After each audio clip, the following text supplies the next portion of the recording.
李國良退休那天，單位食堂裡擺了3桌飯，說是歡送宴，其實也就是老同事們湊在一起吃頓飯，說幾句場面話。他穿着熨得筆挺的深色外套，頭髮染得烏黑，皮鞋擦得發亮，坐在主桌中間，臉上一直掛着笑。有人敬酒說，老李啊，你這一退，以後就享清福了。又有人打趣國良孩子在外地，房子也有，退休金也不低，往後可得好好過日子。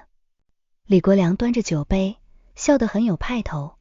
他這一輩子最看重的就是體面。年輕時候，他從一個普通辦事員慢慢熬成科室主任，雖說不是什麼大官，可在單位裡說話也算有分量。誰家辦事，誰家孩子找實習，誰家親戚問政策，總有人來找他。他享受那種被人客氣對待的感覺。酒過3巡，一個老同事忽然問老李，你老伴呢？怎麼今天沒來啊？桌上安靜了一瞬，李國良臉上的笑僵了半秒，隨即又自然地擺了擺手。他身體不好，在老家住着，鄉下人不習慣這種場合，叫他來他也不來。眾人聽了也沒再多問，只有坐在角落的老趙低頭夾菜，眼神有些複雜。老趙和李國良是同一年進單位的，年輕時也見過李國良的妻子周桂蘭。那時候的周桂蘭不是什麼不體面的人，她只是普通樸素，話少，手上總有幹活留下的茧子。可李國良嫌她不會說漂亮話，嫌她穿衣服土，嫌她跟城裡那些職工家屬站在一起不亮眼，更嫌她是他人生裡最想遮起來的一段出身。李國良是從小鎮考出去的，家裡窮，父親早逝，母親靠給人洗衣服把他供到中專。周桂蘭是他同村姑娘，比他小2歲，两人婚事是老人定下来的。當年李國良剛分配進城，戶口落下來，周桂蘭也跟着進了城。那時他才22歲，背着一個舊布包，包裡裝着2件衣服，還有一袋母親塞給他的炒花生。他站在單位門口等，李國良見他出來，立刻笑着迎上去，國良，我來了。那聲音裡全是喜悅。可李國良看見門衛和同事都朝這邊看，臉一下就沉了。他把他拉到牆邊，壓低聲音說，你怎麼穿成這樣就來了？周桂蘭低頭看自己，藍布衫，黑褲子布鞋，她覺得乾乾淨淨，沒什麼不好。她小聲說，娘說進城不能穿破的，我特意穿了新的。李國良皺着眉，像被人戳到了痛處。從那天起，周桂蘭的日子就像被慢慢推進了一個看不見的角落。李國良不讓他去單位找他，不讓他跟同事家屬來往，也不帶他參加任何聚餐。他說，你不懂城裡規矩，去了也是讓人笑話。周桂蘭一開始還會難過，後來慢慢也不問了。她在家裡做飯、洗衣，照顧婆婆，後來生下兒子李成遠，又一個人帶孩子。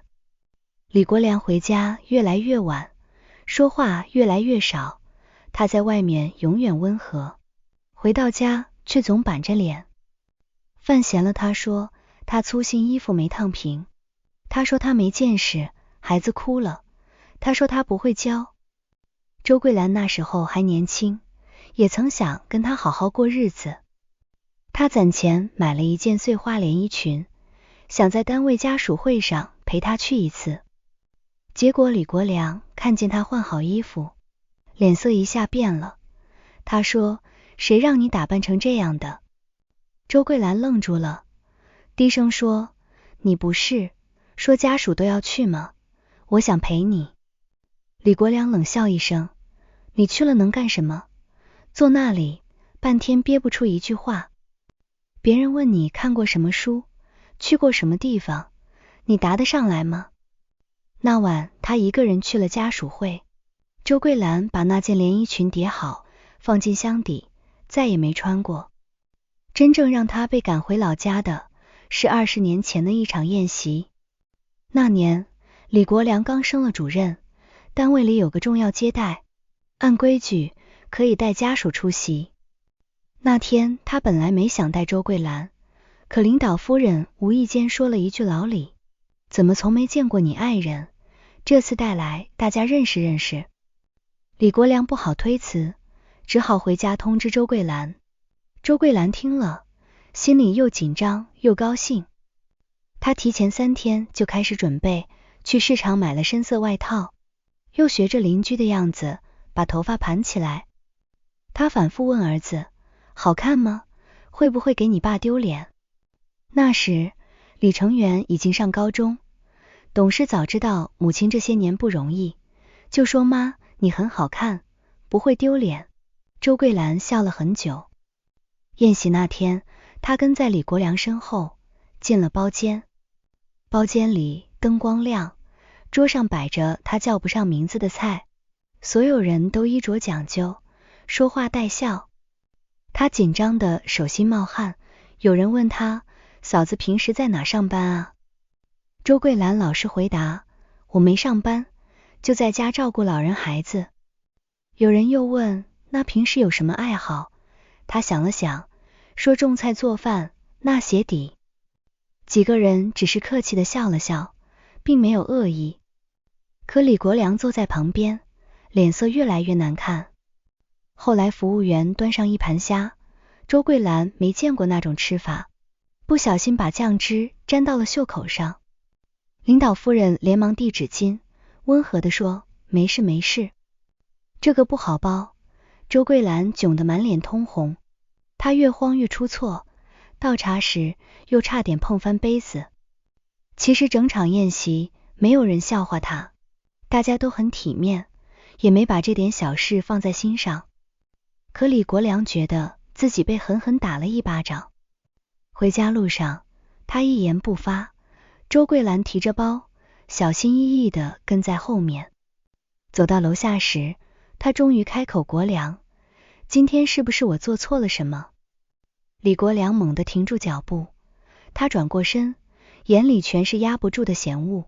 “你說呢，周桂蘭？你能不能有點樣子？能不能別像個沒見過世面的鄉下人？”周桂蘭臉一下白了，她說：“我已經很小心了。”李國良冷笑：“你小心有什麼用？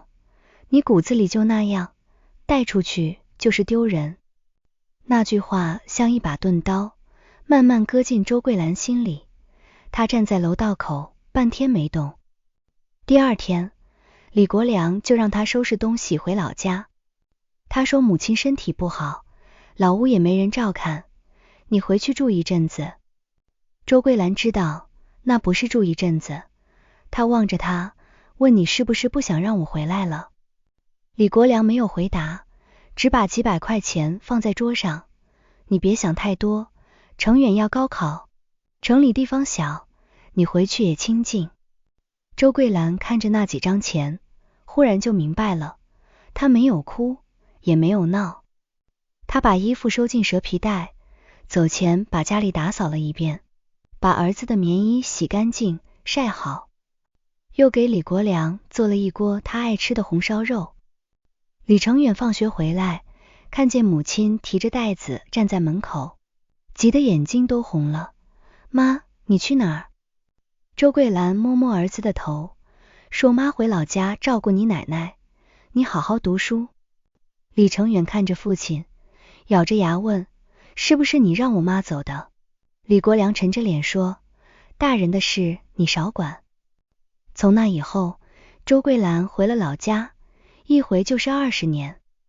剛開始那幾年，她還會打電話回來，電話裡她問兒子吃得好不好，問婆婆有沒有按時吃藥，問李國良天冷記不記得添衣。李國良接到電話總是不耐煩：“沒事別老打，電話費不要錢啊。”後來周桂蘭就很少打了，李國良也樂得清靜。他在城裡繼續過他的體面日子。同事只知道他妻子在老家照顧老人，覺得他有個賢惠老伴，家裡後方穩。母親去世時，周桂蘭在老家操辦了整個喪事。李國良回去只待了2天，見村裡人多，屋裡亂吃睡都不習慣，喪事一完就匆匆回城。走時，周桂蘭站在院門口，問他要不要我跟你一起回去。李國良看都没看他一眼，你回去幹什麼？城裡沒地方住，你就在老家看房子吧。周桂蘭點點頭，沒再說話。那一刻，他眼裡最後一點期待，也像風裡的灰一樣散了。20年裡，李國良只回過老家寥寥幾次，每次都是匆忙來，匆忙走。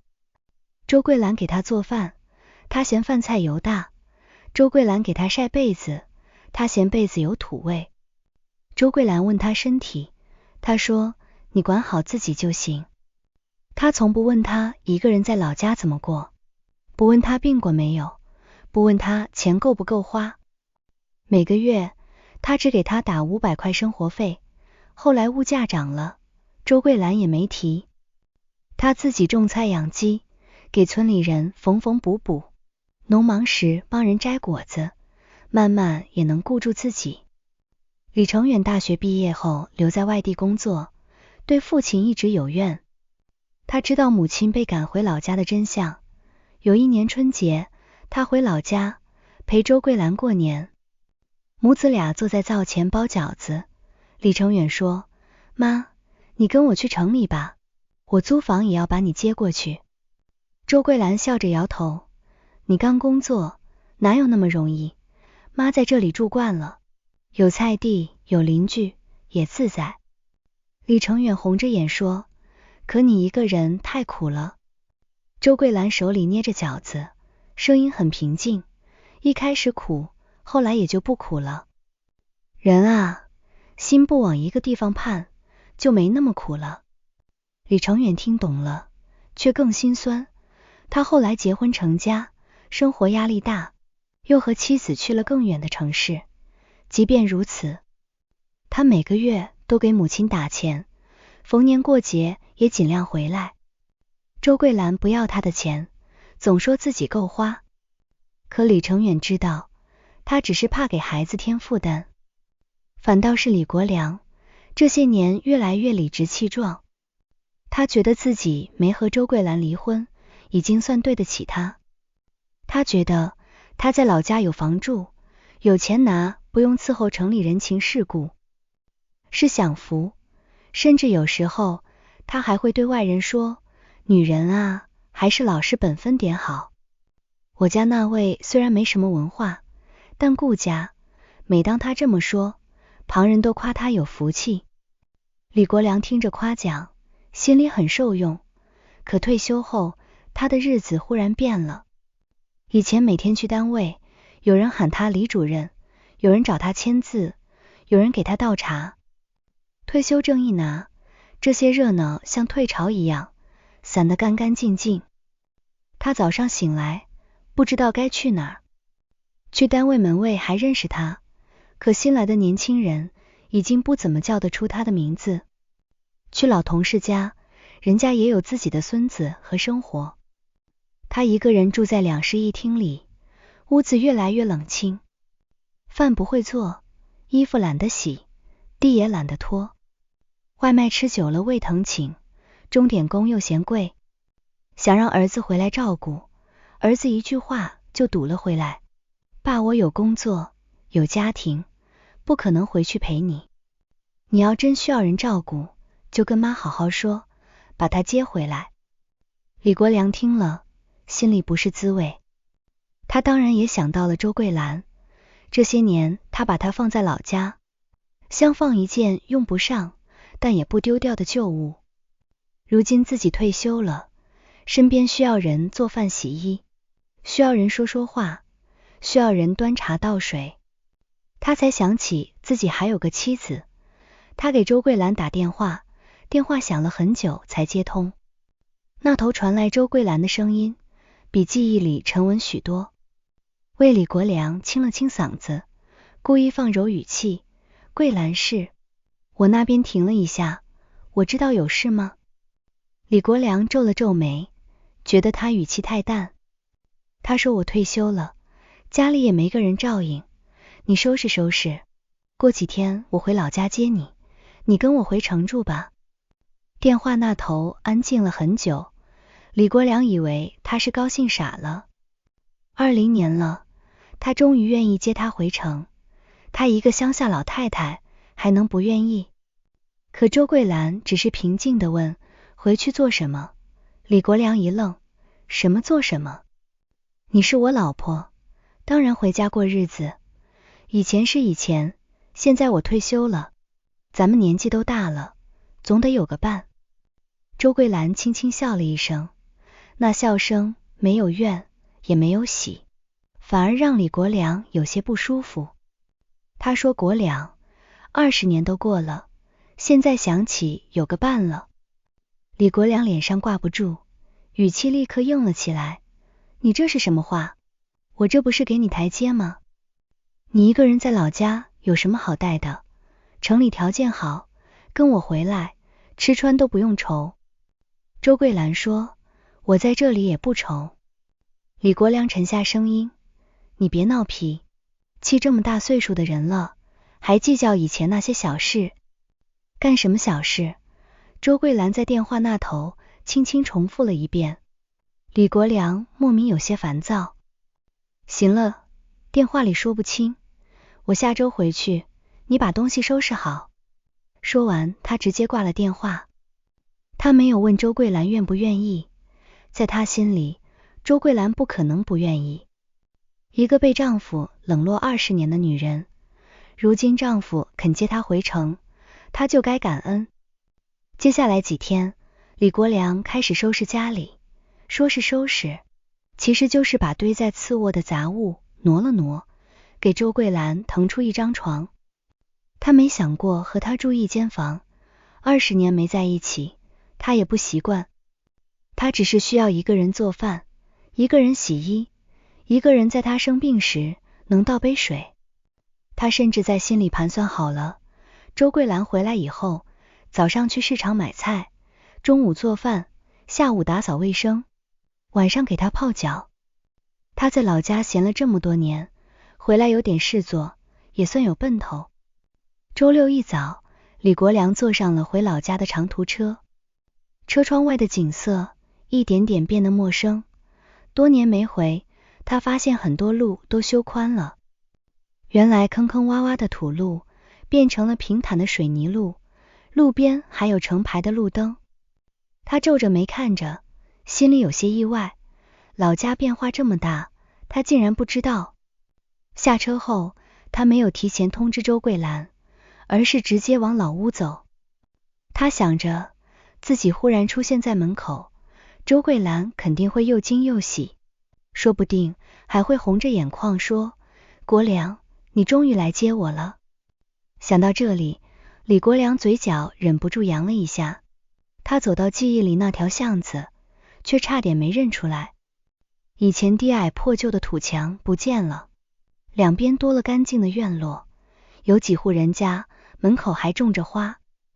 走到自家老屋附近，他更是愣住了。他記得老屋是3間瓦房，院牆斑駁，門口有一棵老槐樹，可眼前的院子修得整整齊齊，青磚院牆，木色大門，門口掛着2盞暖色燈，院牆外還擺着幾盆花草。李國良站在門口，眉頭緊皺，他懷疑自己走錯了。可門口那棵老槐樹還在，只是樹下多了一張木椅。他抬手敲門，裡面很快傳來腳步聲。門打開時，站在門內的不是周桂蘭，而是一個30多歲的年輕女人。她穿着乾淨利落的圍裙，手裡還拿着一本登記本。女人看見李國良，禮貌地問，您找誰？李國良愣了愣，這是周桂蘭家吧？女人點頭，是您是。李國良心裡有些不舒服，我是她丈夫。李国良女人臉上的表情微微一变，像是聽過這個名字。他把門打開些，說：“您先進來吧，周姨在後院。”周姨李國良聽見這個稱呼，眉頭皺得更緊。他走進院子，腳步卻不由自主慢了下來。院子裡乾淨的不像話，左邊搭着葡萄架，下面擺着幾張木桌，桌上有茶壺和杯子。右邊是菜園，菜長得綠油油，屋檐下掛着幾串曬乾的玉米和辣椒，卻一點不顯得亂，反而有種說不出的舒坦。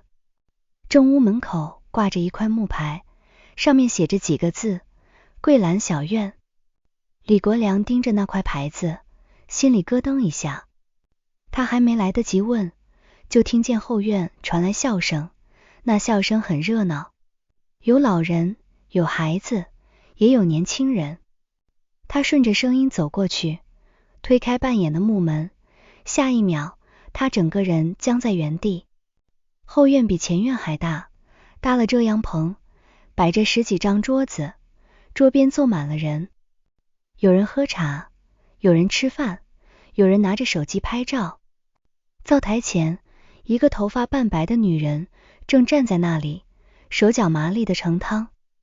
她穿着淺色棉麻衣服，圍着乾淨的圍裙，頭髮挽在腦後，臉上帶着從容的笑。那一瞬間，李國良幾乎不敢認那是周桂蘭，可又不像他記憶裡那個總是低着頭，穿着舊衣服，說話小心翼翼的周桂蘭。眼前的他背挺得很直，眼神溫和卻有光。他一邊招呼客人，一邊叮囑旁邊的年輕人：“3號桌的湯淡一點，那位大爺不能吃太鹹。5號桌的菜別放辣，孩子吃不了。還有前院的茶水添一下，別讓客人等。”所有人都聽他的。那個剛才開門的年輕女人快步走過去，在他耳邊說了句什麼。周桂蘭手上的動作停了一下，她抬起頭，目光穿過人群，落在李國良身上。两人隔着滿院的熱鬧對視，李國良忽然覺得自己像個外人。周桂蘭沒有驚喜，沒有激動，也沒有紅眼眶，她只是把手裡的湯碗遞給旁邊的人，擦了擦手，平靜地朝他走來。“你來了。”他說得很淡。李國良張了張嘴，半天才找回自己的聲音：“桂蘭，這是怎麼回事？”周桂蘭看着他，語氣平和：“你不是看見了嗎？我在做生意。”“做生意？”李國良像聽見什麼荒唐事。“你一個人在老家開飯館？”旁邊一位常來的客人聽見了，笑着插話：“大叔，這可不是普通飯館，周姨這小院現在可有名了。城裡不少人周末都專門開車來吃飯，還得提前預定呢。”李國良臉色變了變，他盯着周桂蘭，忽然發現自己對他的20年一無所知。他以為他在老家守着破房子，靠他每月那幾百塊過日子，他以為他孤單寒酸，老了沒人理。可現在他站在這座乾淨熱鬧的小院裡，像站在一個完全不屬於自己的世界。周桂蘭沒有讓他繼續站在後院被人看，他對旁邊的年輕女人說：“小何，你先幫我看一下灶，我跟他說幾句話。”說完，他帶着李國良去了前院葡萄架下。李國良坐下後，心裡還亂着。他看着院子裡來來往往的人，忍不住問：“這院子是你修的？”周桂蘭點頭：“哈，慢慢修的，錢哪來的？”話一出口，李國良就覺得自己語氣不太好，可他改不了。周桂蘭看了他一眼：“我自己掙的。”李國良皺眉：“你能掙多少錢？”周桂蘭淡淡說：“一開始給村裡人做飯，後來有人覺得好吃，介紹親戚朋友來，再後來程遠幫我在網上弄了個頁面，客人慢慢多了，我把老屋修了，辦了手續，請了幾個人幫忙，就成了現在這樣。”他說的輕描淡寫，可李國良聽聽得心裡發沉。這些事兒子知道，外人知道，唯獨他不知道。他像是被排除在周桂蘭的人生之外，可轉念一想，他又覺得不對，明明是周桂蘭沒有告訴他。他臉色沉了下來，這麼大的事，你怎麼不跟我說？周桂蘭看着他，反問，你想聽嗎？李國良被噎住，20年裡，他不是沒想說過。第一次接散客賺到錢，他想告訴他；第一次有人誇他飯做得好，他想告訴他；第一次把院牆修起來，他也想告訴他。可每一次電話接通，李國良不是說忙，就是說別拿那些雞毛蒜皮煩他。慢慢的，他就不說了。一個人的日子，最怕的是一直等人回頭。可一旦不等了，路反而寬了。李國良端起茶杯喝了一口，努力壓住心裡的尷尬。他今天不是來看他過得好不好的，他是来接他回城的。於是他清了清嗓子，擺出一家之主的口吻，行了，這些年你在老家也算沒閒着，現在我退休了，城裡家裡需要人，你把這邊處理一下，跟我回去。周桂蘭抬眼看他，處理一下。李國良說，這小院能賣就賣，不能賣就關了。你都這麼大歲數了，還折騰什麼？跟我回城，咱們安安穩穩過日子。周桂蘭沉默了幾秒，然後她問，回去以後我住哪？李國良一愣，家裡呀。周桂蘭又問哪間？李國良有些不耐煩刺臥，我給你收拾出來了。周桂蘭輕輕笑了，夫妻20年沒見幾面，你接我回去，是讓我住次臥，還是讓我去做保姆？李國良臉色一下難看起來，你這話說得太難聽了，什麼保姆不保姆，夫妻之間互相照顧，不是應該的嗎？周桂蘭看着他，眼神很平靜，那我在老家20年，你照顧過我嗎？李國良張了張嘴，竟一句話都說不出來。周桂蘭沒有逼他，只是端起茶壺，給他添了半杯茶。國良，你喝完茶就回去吧，我這裡忙。今天接待了6桌客人，沒時間陪你說太久。李國良愣住了，他以為自己聽錯了。你讓我回去？周桂蘭說是。李國良猛地站起來，聲音也高了，周桂蘭，你別忘了，我們還沒離婚，你還是我妻子。我親自來接你，你就這個態度？前院有人朝這邊看過來。周桂蘭皺了皺眉，聲音依舊不高你小，聲點別影響客人。這句話徹底刺痛了李國良，以前都是他嫌周桂蘭丟人，嫌他在外面不懂分寸，如今他竟然讓他別影響客人。李國良氣得胸口起伏，你現在有幾個錢，就看不起我了是不是？別忘了，當年要不是我每月給你生活費，你能有今天？周桂蘭抬起眼，你每月給我500塊，是夫妻共同生活的責任，不是恩賜。再說這院子裡的一磚一瓦，沒有一塊是用你那500塊買的。李國良臉紅一陣，白一陣，正僵持着，院門外忽然傳來車聲。一輛黑色轎車停在門口，車門打開，李成遠從車上下來，身後還跟着妻子和一個10來歲的小女孩。小女孩一進門就喊奶奶，我來了。周桂蘭臉上的神情瞬間柔和下來，她快步迎過去，笑着抱住孫女，慢點跑，別摔着。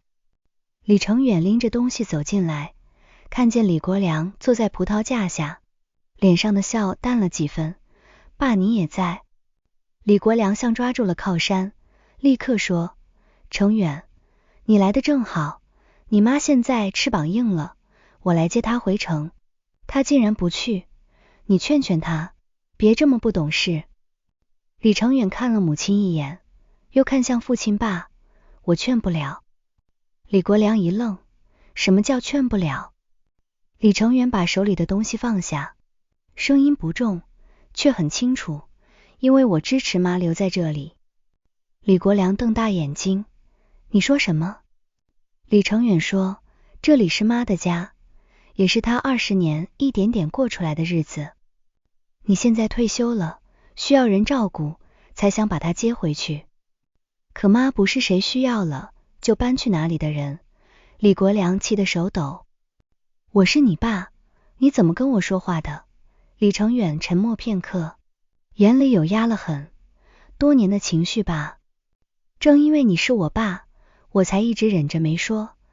20年前你把我媽趕回老家的時候，有沒有想過她是你妻子？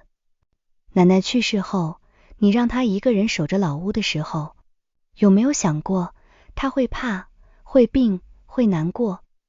這些年你過年不回，生日不問，生病不管，現在一句退休了，就要她回去伺候你。憑什麼院子裡安靜下來？李國良的臉徹底掛不住了，他顫着聲音說，好好，你們母子倆現在是一條心了。周桂蘭，你可真有本事，把兒子教的連親爹都不認了。周桂蘭終於沉下臉，李國良，你別把什麼都推到我身上，兒子長大後怎麼看你？不是我教的，是你自己做出来的。這句話像一記重錘砸在李國良胸口。他站在院子裡，第一次發現自己以為永遠站在原地等他的妻子早就走遠了，而他那個曾經不敢反抗的兒子也已經不是當年紅着眼看母親離開的少年。李國良不甘心，他強撐着最後的面子，冷笑一聲，行，你們都了不起。周桂蘭，你今天不跟我回去，以後也別想進我家的門。周桂蘭看着他，平靜的近乎冷淡，那扇門20年前就不是我的了。李國良渾身一震，他盯着他，嘴唇動了動，卻說不出話。這時小孫女忽然躲到周桂蘭身後，小聲問奶奶，她為什麼這麼凶啊？周桂蘭摸摸孩子的頭，沒有回答。李國良看着那孩子陌生又防備的眼神，心裡忽然空了一下。那是他的孫女，可他看他像看一個來鬧事的陌生人。他來之前想過很多畫面，想過周桂蘭哭着跟他走，想過兒子感激他，願意讓母親回城，想過自己退休後終於有人照顧，唯獨沒想過，他推開老家的門，看見的是周桂蘭。自己的日子熱鬧體面，有人尊重，有人需要，而那裡面沒有他的位置。李國良站了很久，最後一甩袖子，轉身往外走。身後沒有一個人追出來。他走到院門口時，聽見周桂蘭的聲音重新響起，小何，3號粥的湯好了，給客人端過去吧。語氣溫和穩當，像剛才那場爭吵從未發生。李國良回頭看了一眼，陽光落在院子裡，周桂蘭站在人群中，臉上帶着笑。她不再是他記憶裡那個穿舊布衫，低頭跟在他身後的女人，她是這座小院的主人。那一刻，李國良忽然有點慌。他原以為自己只是來接一個被他冷落多年的妻子回家，可現在他才發现，被留在原地的似乎不是周桂蘭，而是他自己。李國良從桂蘭小院出来時，腳步很快。他走出巷口才發現，自己竟然不知道該往哪裡去。回車站的路他記不太清了，手機導航又看得眼花。他站在路邊，想攔人問路，可想到剛才自己在院子裡失了面子，心裡又堵得慌。不遠處有2個村里老人坐在樹下聊天，其中一個認出了他，眯着眼看了半天才說，這不是國良嗎？你回來了。李國良勉強點了點頭。老人笑着說，你可真有福气啊，桂蘭现在把日子過得多红火。村裡誰不誇他能幹，他這小院還帶着好幾個婦女掙錢呢。另一個老人接話道，是啊，要不是桂蘭，村裡那幾家困難戶哪能有活幹？他這人心善，自己好了也不忘拉別人一把。李國良聽着，臉上一陣發熱。從前在他眼裡，周桂蘭是拿不出手的妻子，是不懂場面的鄉下女人，是他人生裡不願被人提起的舊恨。可在這些人嘴裡，他成了能幹厚道有本事的人。他心裡不服，不過就是開個小飯院，有什麼了不起？可這句話只在心裡轉了一圈，沒敢說出口。因為他清楚地看見，別人提到周桂蘭時，眼裡是真的尊重。那種尊重不是靠職位換來的，也不是靠幾句漂亮話撐出來的，是他用20年的日子一點一點做出來的。李國良坐上回城的車時，天已經快黑了。車窗上倒映出他的臉，頭髮染得黑，可眼角的皺紋藏不住，臉頰也鬆了，嘴角向下垂着，帶着一種晚年人的疲憊和固執。他忽然想起20年前周桂蘭離開城裡，那天他提着蛇皮袋站在門口，沒有吵也沒有哭，只是很輕地對他說，國良，你保重。那時他覺得他沒骨氣，如今想來，那或許不是沒骨氣，而是心死了。人心死了，才不吵不鬧。李國良回到城裡，打開家門，一股悶味撲面而來。客廳裡堆着沒扔的外賣盒，茶几上放着吃剩的藥，沙發上扔着幾件皺巴巴的衣服。他站在門口，第一次覺得這個家不像家。以前周桂蘭在的時候，家裡雖然不富裕，可每天都有熱飯，有乾淨衣服，窗台上還會擺着他從菜市場買回來的便宜花。他嫌那些花土氣，嫌他把家弄得像鄉下。後來他走了，他反而覺得清爽，覺得房子終於像城裡人的房子。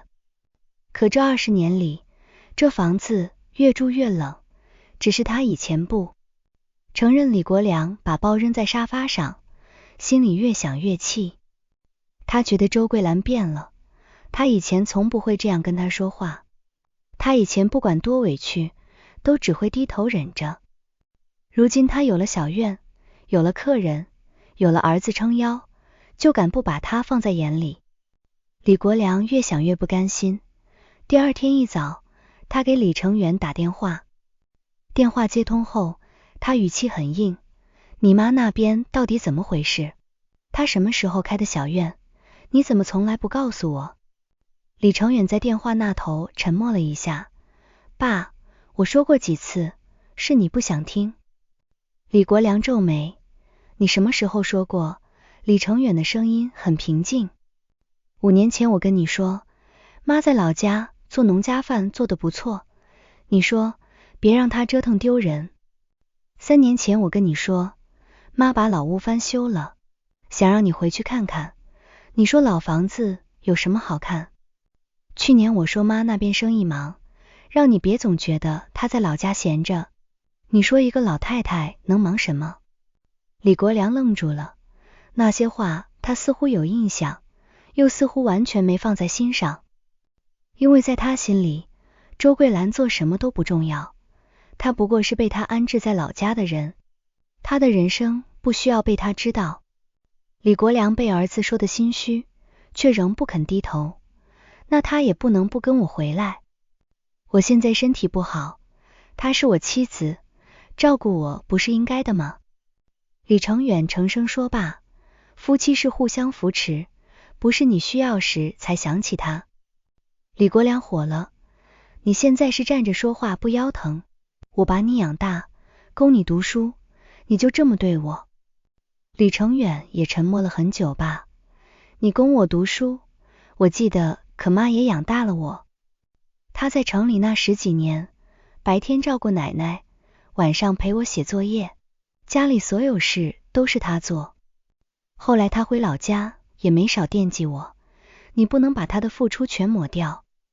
李國良氣得直接掛了電話，他不願承認兒子說的對，人一輩子最難承認的不是自己窮過苦過，而是自己錯過。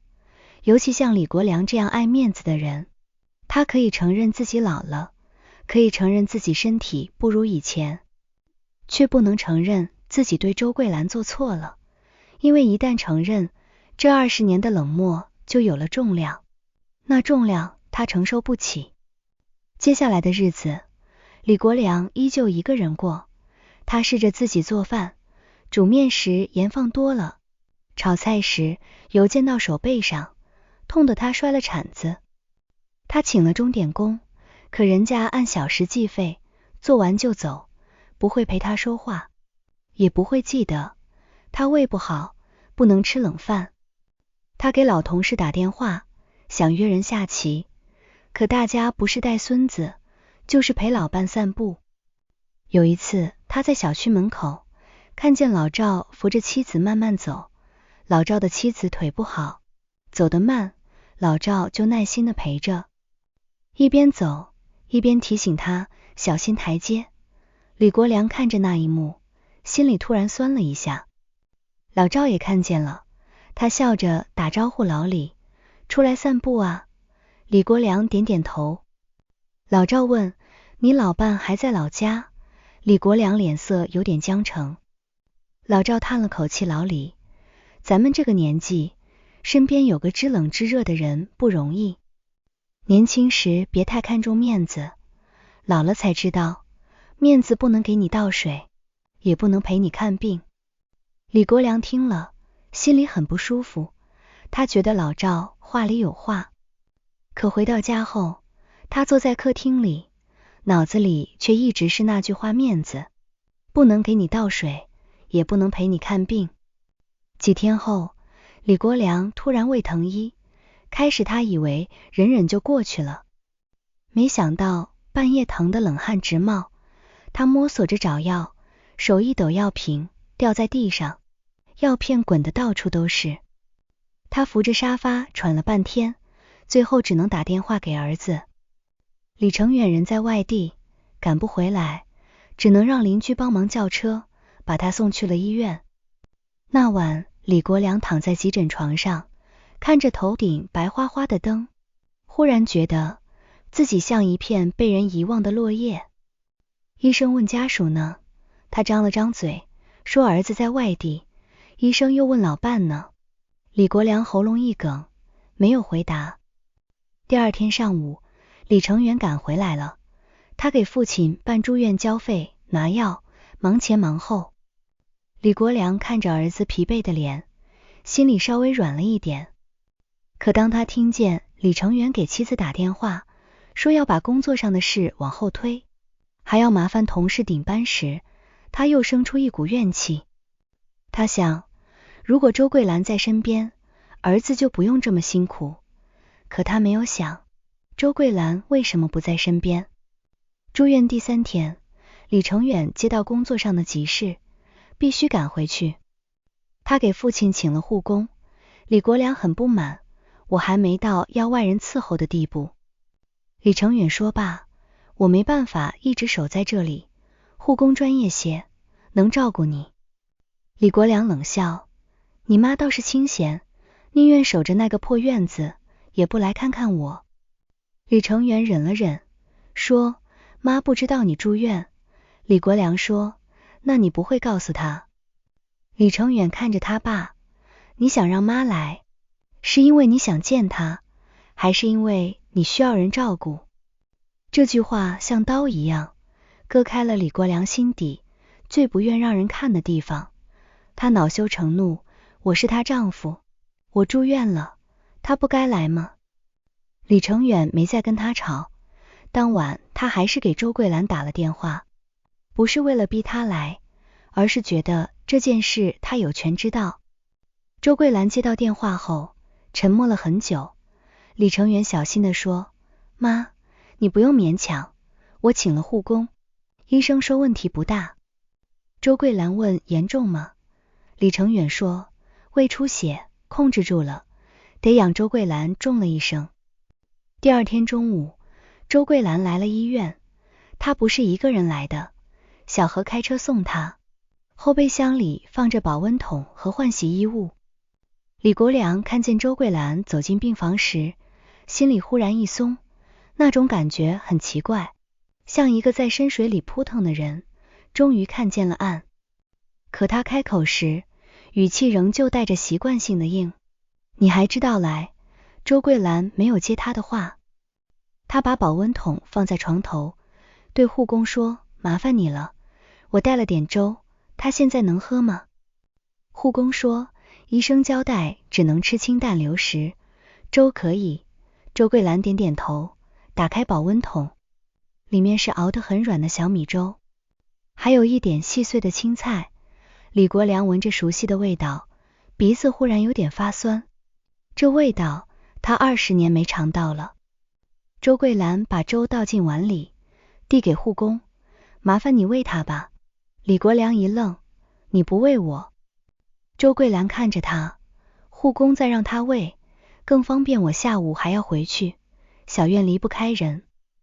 李國良剛暖起來的一點心又瞬間涼了。你都來了，還急着回去，我都住院了。周桂蘭坐在椅子上，聲音平和：我來是因為程遠告訴我你病了，夫妻一場，我該來看看。粥我也送到了醫生那邊，我問過了，你好好養，不會有大問題。李國良盯着他：就這樣？周桂蘭說：不然呢？李國良嘴唇發抖：周桂蘭，你真的這麼狠？周桂蘭沉默了幾秒：國良，你覺得我狠，是因為你以前從沒想過我也會不回頭。李國良怔住，周桂蘭看着病床上的他，眼神裡沒有報復的快意，只有一種很深的疲倦。你把我送回老家的第1年，我發高燒，夜裡燒得迷糊，爬起來想給你打電話，電話撥通了，你說你第2天有會，讓我別大晚上找事，我掛了電話，一個人摸黑去了鎮上的診所。李國良臉色白了白，周桂蘭繼續說：第3年，屋頂漏雨，半夜水滴到床上，我給你打電話，你說這點小事找村裡人修，別什麼都指望你。我坐在盆邊聽了一夜雨聲，第2天自己找人補了瓦。第5年，我從梯子上摔下來，胳膊骨裂。程遠那時在學校，我怕影響他，沒告訴他。我給你打電話，你沒接。後來你回電話，第1句問我是不是又要錢。李國良握着被子的手慢慢收緊，那些事他不是全然沒有印象，只是當年他都沒放在心上。周桂蘭說得很慢，像是在說別人的故事。一開始我也怨你怎麼能這麼狠，後來我想明白了，不是你狠，是你心裡沒我。人不能一直像一個心裡沒自己的人，討溫暖討久了就不像人了。病房裡安靜的只剩儀器，輕微的聲響。李國良眼眶有些紅，可他還是下意識想替自己辯解。我那時工作忙，壓力大，我也不容易。周桂蘭點頭：我知道你不容易，可是國良，誰容易呢？我在你家照顧老人孩子10幾年容易嗎？我被你一句丟人趕回老家容易嗎？我一個人把老屋撐起來容易嗎？李國良終於說不出話。周桂蘭站起身：你好好養病，粥我放這裡了，程遠那邊我也會跟他說，不讓他太擔心。李國良急了：桂蘭，你別走，這是20年來他第1次叫他叫得這麼急。周桂蘭停住腳步，李國良聲音低了下來：我知道，以前我有些地方做得不好，你別跟我計較了。我現在年紀大了，身體也不好，你就當可憐我回來吧。周桂蘭回頭看着他：國良，我可以來看你。也可以在你真需要幫忙時搭把手。但我不會回去做你的保姆，也不會關掉我的小院。李國良急道，誰說讓你做保姆了？我是想跟你重新過日子。周桂蘭問，那你知道我現在每天幾點起床嗎？知道小院有幾個人幫忙嗎？知道我最忙的是哪幾天嗎？知道我喜歡喝什麼茶，怕什麼冷，膝蓋哪天下雨會疼嗎？李國良被問的一個字都答不上來。周桂蘭輕輕嘆了口氣，你看，你不是想跟我過日子，你只是想要一個熟悉又不用花錢的人陪你老。這句話太直白，直白的讓李國良無處可躲。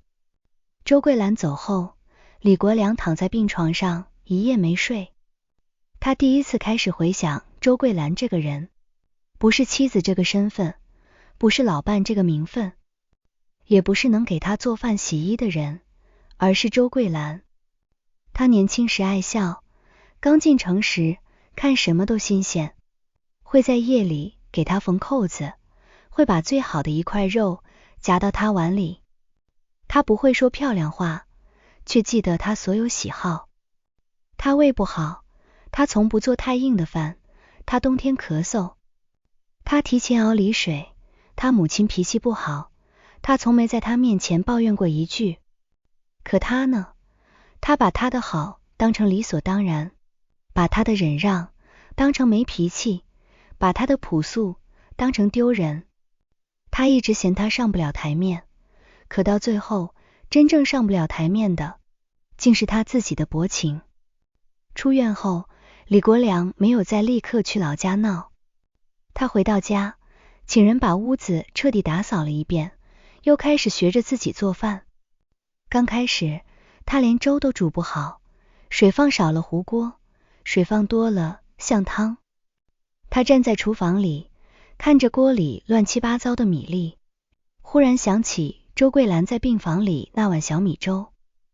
原來一碗粥也不是憑空來的，那裡面有火候，有耐心，有一個人願意把時間花在你身上。他以前從沒珍惜。半個月後，李國良再次回了老家。這一次他沒有空着手，也沒有擺出接人的架勢。他買了2箱牛奶，一些水果，又在車站附近的小店裡挑了一條素色圍巾。可走到桂蘭小院門口，他又有些猶豫，院子裡依舊熱鬧。周桂蘭正在前院跟客人說話，看見他來並不意外。他走過來問身體好些了。李國良點頭，好多了。他把東西放下，這些給你。周桂蘭看了一眼，說東西不用買，你自己留着吃吧。李國良有些尷尬，買都買了。周桂蘭沒有再推讓，小盒收了起來。李國良站在院子裡，不知道該說什麼。過去他面對周桂蘭，從來不需要找話，他說什麼，他聽着就是。如今他才發現，平等的跟一個人相處，原來需要學習。周桂蘭見他不走，便問你還有事。李國良猶豫了半天，低聲說，我能不能在這裡坐一會兒？周桂蘭看了他幾秒，點頭可以，但別影響客人。李國良坐在葡萄架下，看着周桂蘭忙前忙後，他發現他做事很有章法。客人來了，他會笑着招呼，幫工拿不準主意，他3兩句就安排妥當。有老人誇菜好，他不卑不亢的道謝；有孩子吵鬧，他拿出自己做的小點心哄。這個小院裡，每個人都自然的信任他。李國良越看越覺得陌生，也越看越覺得羞愧。到了下午，客人少些，周桂蘭坐下喝茶。李國良終於開口，桂蘭，這些年你受苦了。周桂蘭端着杯子的手頓了頓，這句話她等過很多年，年輕時等，剛回老家時等，一個人生病時等，屋頂漏雨時等，逢年過節看着別人家團圓時也等。可等到今天，她聽見了，心裡卻沒有想象中的激動。有些話來得太晚，就像冬天過去後送來的棉衣，不是沒用，只是已經暖不了當年的寒。周桂蘭說，都過去了。李國良急忙說，我知道。一句過去了不夠，我以前太混賬，太愛面子，覺得你帶出去讓我丟人。現在想想，真正丟人的不是你，是我。這是李國良第一次把錯說得這麼明白。周桂蘭抬眼看他，李國良眼眶泛紅。我那時總覺得自己是從窮地方爬出來的，怕別人看不起我。你一出現，我就像看見以前那個窮酸的自己，所以我把氣都撒在你身上。我嫌你土，其實是嫌我自己的過去。周桂蘭沉默了，李國良的聲音發啞，可你有什麼錯呢？你陪我吃苦，替我照顧家，給我生兒育女，我卻為了那點面子，把你丟在老家20年。桂蘭，我對不起你。院子裡風很輕，葡萄葉子沙沙作響。周桂蘭看着眼前這個老去的男人，心裡並非毫無波動。她怨過他，也恨過他，可20年太長了，長到怨恨都被日子磨成了灰。她現在有自己的小院，有兒子兒媳的孝順，有孫女的依戀，有幫工的信任，有客人的尊重。她不需要靠恨李國良活着，也不需要靠原諒李國良證明自己大度，她只是終於能把他放下。周桂蘭說，國良，你能說這些我很意外，但我還是那句話，我不會跟你回城。李國良眼裡的光暗了暗。周桂蘭繼續說，不是為了懲罰你，也不是跟你賭氣，我只是過慣了現在的日子，這裡有人需要我，我也喜歡這裡。城裡那個家，對你來說是家，對我來說不是。李國良低下頭，那我呢？周桂蘭看着他，你可以學着照顧自己，也可以請人照顧。程遠會盡他做兒子的責任，我也不會在你病重時不聞不問。但我們回不到從前了。李國良苦笑，從前也沒什麼好回的。周桂蘭沒有否認。李國良在小院坐到傍晚，臨走前他忽然問我，以後能來看看嗎？周桂蘭想了想，說可以，你要是像客人一樣來吃飯，我歡迎你；要是來發脾氣，擺丈夫架子，就別來了。李國良臉上有些掛不住，卻還是點了頭好。從那以後，李國良真的開始偶爾去桂蘭小院。第一次去，他還是不自在，看見客人喊周姨，喊桂蘭姐，他心裡會酸；看見小何和其他幫工跟周桂蘭親近，他心裡會彆扭。可他學着不說，他只是坐在角落裡吃飯，吃完自己付錢。周桂蘭一開始不收，他卻堅持，他說我不是來占便宜的。周桂蘭看他一眼，最後收了。慢慢的，村裡人也習慣了李國良的出現。有人背後議論，說這男人年輕時不懂珍惜，老了才知道回頭。也有人說周桂蘭心軟，還肯讓他進門，換成別人早轟出去了。這些話傳到李國良耳朵裡，他以前一定要爭辯，可現在他只是低頭喝茶，因為人家說的大多是真的。1年後，桂蘭小院的生意更穩了，李成遠幫母親把預定流程做得更清楚，兒媳也常在假期帶孩子回來幫忙。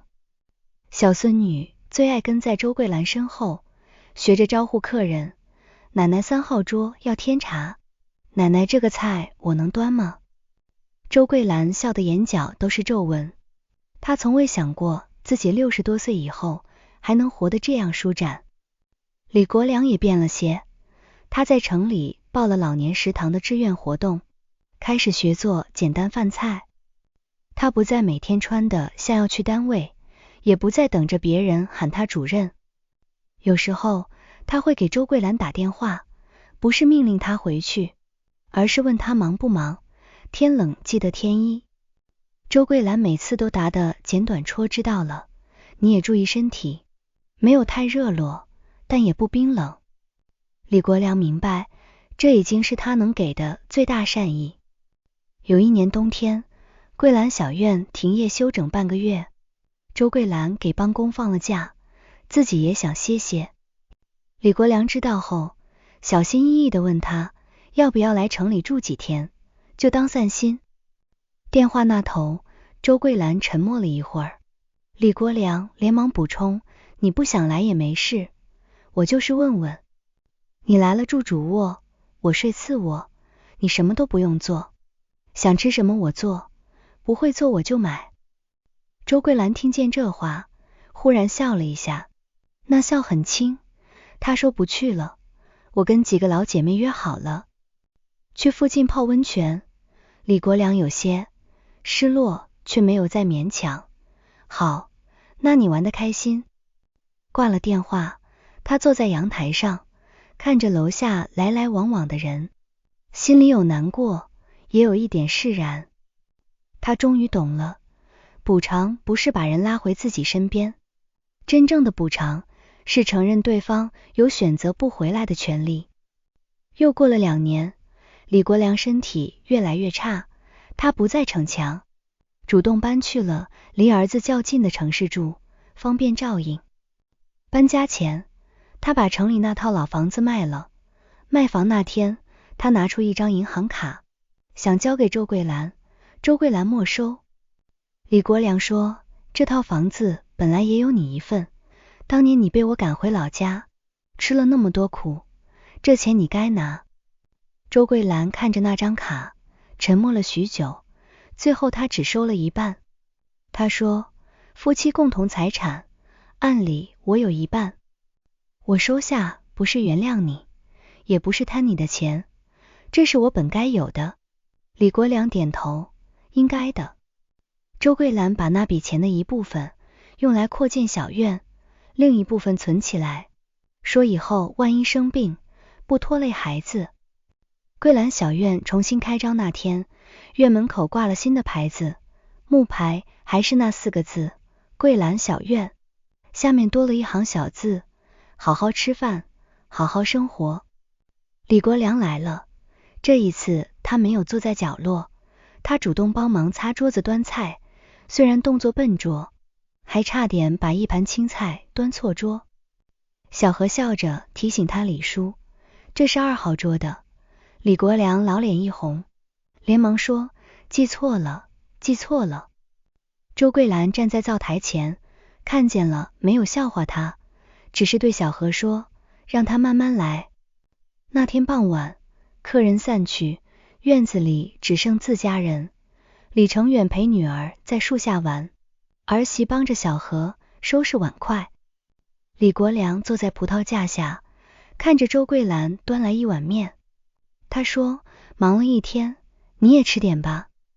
李國良接過碗，眼眶忽然紅了，這不是和好，也不是回到從前，可對他來說，已經像是一場遲來的寬恕。他低聲說，桂蘭，謝謝你。周桂蘭坐在對面，望着院子裡的燈一盞盞亮起。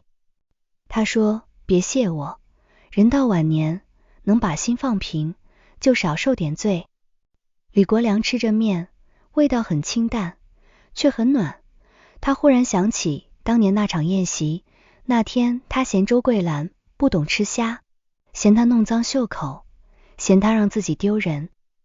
可20多年後，他才明白，一個人真正的體面，不是會不會用刀叉，不是穿得多講究，也不是在人前多風光。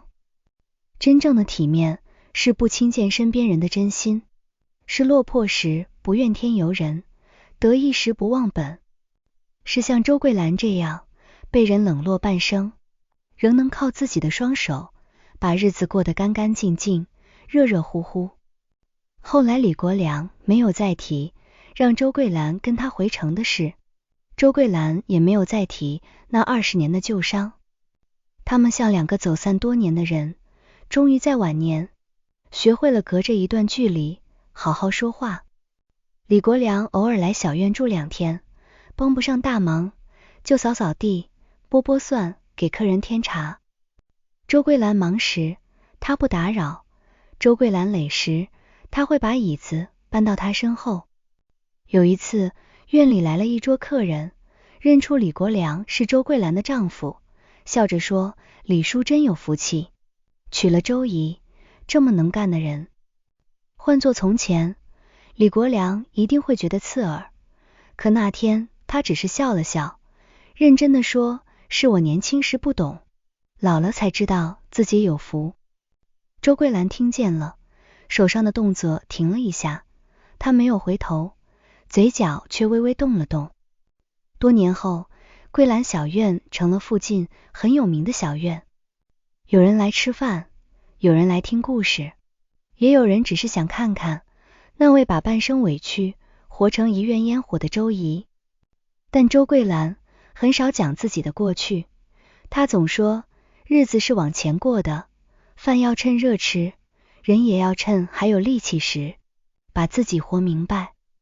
李國良晚年最後一次住院時，周桂蘭去了，她坐在病床邊，沒有哭天搶地，也沒有說什麼深情的話，只是像多年前那樣給他掖了掖被角。李國良看着他，聲音很輕：“桂蘭，這輩子我欠你的還不清了。”周桂蘭沉默片刻，說：“還不清就別還了，下輩子若再遇見，記得對身邊人好一點。”李國良眼角滑下一滴淚，他點了點頭。窗外陽光很淡，落在病房白色的牆上。李國良忽然想起第一次見周桂蘭時，他扎着辫子站在村口，手裡捏着一把野花，笑着問他：“好看嗎？”那時他年輕，心比天高，只想往外走，只想成為別人眼裡體面的人。他不知道，這世上有些人一旦被傷透，就算還站在原地，也再不是從前那個人了。他更不知道，真正能陪人走到最後的，從來不是面子，而是良心。故事的最後，周桂蘭依舊住在桂蘭小院，春天種菜，夏天曬茶，秋天做醬，冬天熬粥。她偶爾會坐在老槐樹下，看着孫女在院子裡跑來跑去。有人問她：“周姨，你這輩子後悔嗎？”